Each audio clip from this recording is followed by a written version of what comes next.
Welcome to another episode of Navigating the Rise. So today I am actually going to describe 7 different ways of saying the same thing in Korean.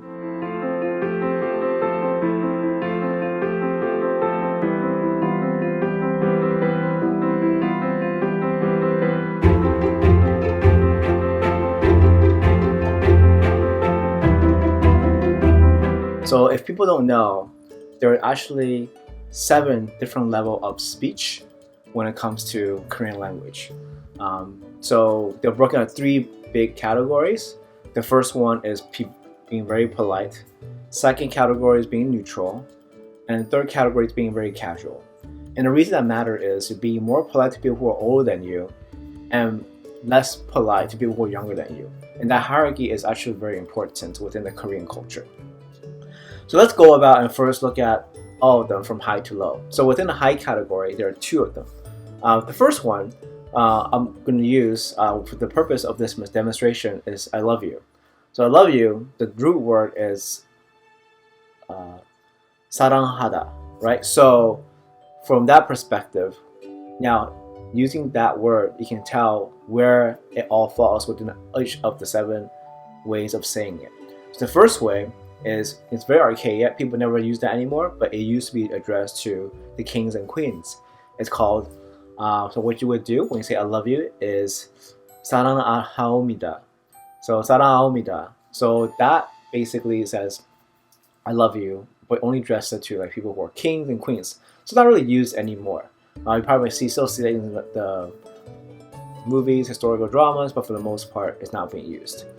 Second, it's still in a high level that's commonly being used right now is where you address people who are very strangers or even TV announcers are doing it, or even like customers, you address them from a clerk's perspective. So that's basically, you will address it as Salahamida. So with the Mnida at the end for that specific. Now let's go on to the next one. The next one is basically more focused on the middle part. So the neutral persona. Within that, there's only 3 way of saying it as well. So let's go down by hierarchy from the politeness level. So first, within the neutral one, we have the one that is very casually polite. When you would say 사랑해요. So 사랑해요 is a very neutral, very safe choice to use against anyone. If you're not sure, it can be used against strangers, colleagues, people you're just not that close to, but it's still acceptable. People will not fault you for it.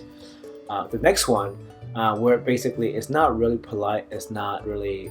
What happened is is an old way of saying. I've heard that North Korean still uses this nowadays, where they say 사랑해요.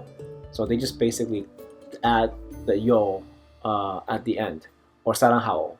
사랑해요. So basically, instead of yo, it adds a o at the end. So from that, where basically it usually happens when historical dramas, it's not really being used that much anymore. People don't say 사랑해요. So that has been more in the past. So the next is the third one within the neutral category, where basically it's very common across adult male friends or people who are a bit older. People are in the older generations. So probably in a couple generations, you probably will not hear this anymore for a while. So basically, it will say I love you in a way of 사랑하네. 사랑하네 as a way of describing love. So and then the next one is the lower categories. So in that category, you're basically speaking specific people who are younger, or even less polite, or even intimate settings, right? So the first one is it's less used, but it's more used in some of the colloquial and the book where they will say 사랑한다. So you add n and then at the end, and so to actually make it seems like a bit casual, but not too casual in the fact that you still respect them. So it's kind of more common in books as opposed to in everyday speech. And the last one is basically you will say it in this way, or where basically it says 사랑해, 사랑해. So that one is focused on the casual speech. So this casual speech is basically you talk to people who are very intimate with you, even to children, right? People who are lower ranked than you in your social status or any other type of hierarchy in that setting. So those are the 7 ways. We can see that it's breaking down by 3 main groups: the high, politeness, neutral, and low. So for the sake of a common person, there's only 3 you need to know, which is the 3 types are Salahamida, 사랑해요, and 사랑해. So those are 3 ones that's commonly used, and use it accordingly. Now, if you're even more of a person who doesn't want to remember all 3, then there's only one you can remember to be safe. That's the safest choice, which is 사랑해요. So that one is probably the safest if you're going to forget everything else about different hierarchies. So again, this is the 7 ways of saying I love you in Korean, and be careful of the hierarchies.